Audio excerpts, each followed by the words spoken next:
मित्रों, आषाढ़ मास में पड़ने वाली संकष्टी चतुर्थी को कृष्ण पिंगल चतुर्थी के नाम से जाना जाता है। इस चतुर्थी को कृष्ण पिंगल क्यों कहा जाता है, कब है आषाढ़ मास की संकष्टी चतुर्थी और इसके पीछे की कहानी इस वीडियो में हम आपसे शेयर कर रहे हैं। फ्रेंड्स, आषाढ़ के महीने में आने वाली चतुर्थी को कृष्ण पिंगल चतुर्थी के नाम से जाना जाता है और इसमें भगवान गणेश जी के कृष्ण पिंगल स्वरूप की पूजा की जाती है।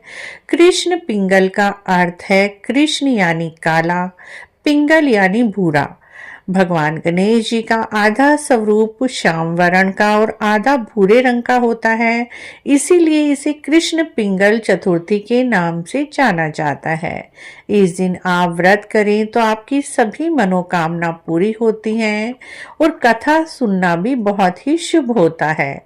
आषाढ़ मास के कृष्ण पिंगल चतुर्थी 14 जून 2025 दिन शनिवार को रहेगी। इस दिन कथा भी जरूर सुननी चाहिए। कथा भी इसी वीडियो में हम आपसे शेयर कर रहे हैं।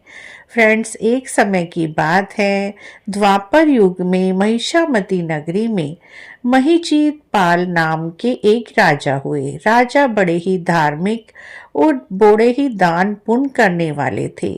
उनके जीवन में हर सुख था, लेकिन एक बड़ा दुख उन्हें यही था कि उनके कोई संतान नहीं थी और उनकी तीव्र इच्छा थी संतान प्राप्ति की, पुत्र प्राप्ति की। लेकिन बहुत दान पुण्य व्रत करने से भी उन्हें संतान की प्राप्ति नहीं हुई। इस दुख को लेकर वह ऋषियों के पास जाते हैं। ऋषि उनका भविष्य देखकर बताते हैं, पहले समय में तुमने एक प्यासी गाय को पानी पीने से हटा दिया था। गाय माता ने तुम्हें निसंतान रहने का शाप दिया था। इसी वजह से तुम्हें इस जन्म में कोई संतान नहीं हो रही है। तब महिष्मती नामक राजा ने ऋषियों से पूछा कि महाराज, अब इस शाप से मैं कैसे मुक्त हो सकता हूँ।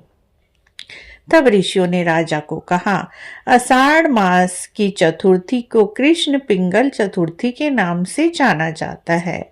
इसमें गणेश जी के कृष्ण पिंगल स्वरूप की पूजा करें, विधिवत रूप से पत्नी सहित व्रत करें।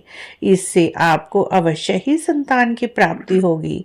राजा ने ऋषियों के कहे अनुसार आषाढ़ मास के कृष्ण पिंगल चतुर्थी का व्रत किया। गणेश जी महाराज की कृपा से राजा को पुत्र रत्न की प्राप्ति हुई। राजा ने अपनी पहले की हुई सभी गलतियों के लिए क्षमा याचना की और अपने जीवन में बहुत दान पुण्य किया। गौ दान की, वस्त्र दान किया, अन्न दान किया, जल दान किया। क्योंकि आषाढ़ का महीना बहुत ज्यादा गर्म होता है और इस महीने में जल दान करना, जूते दान करना और छाते दान करने का विशेष महत्व है। फ्रेंड्स, इस तरह से राजा को कृष्ण पिंगल गणेश चतुर्थी का व्रत करने से संतान सुख की प्राप्ति हुई। जो भी इस कथा को कहते हैं, सुनते हैं, हुंकारा भरते हैं, उनके जीवन के सभी कष्ट संकट दूर होकर सभी मनोकामना पूरी होती हैं। आशा है आपको आषाढ़ मास के गणेश चतुर्थी की यह व्रत कथा और जानकारी अच्छी लगी होगी। अच्छी लगी है तो आप हमारे चैनल को जरूर सब्सक्राइब करें, लाइक करें, वीडियो को शेयर भी करें। कमेंट बॉक्स में जय गणेश जी महाराज अवश्य लिखें।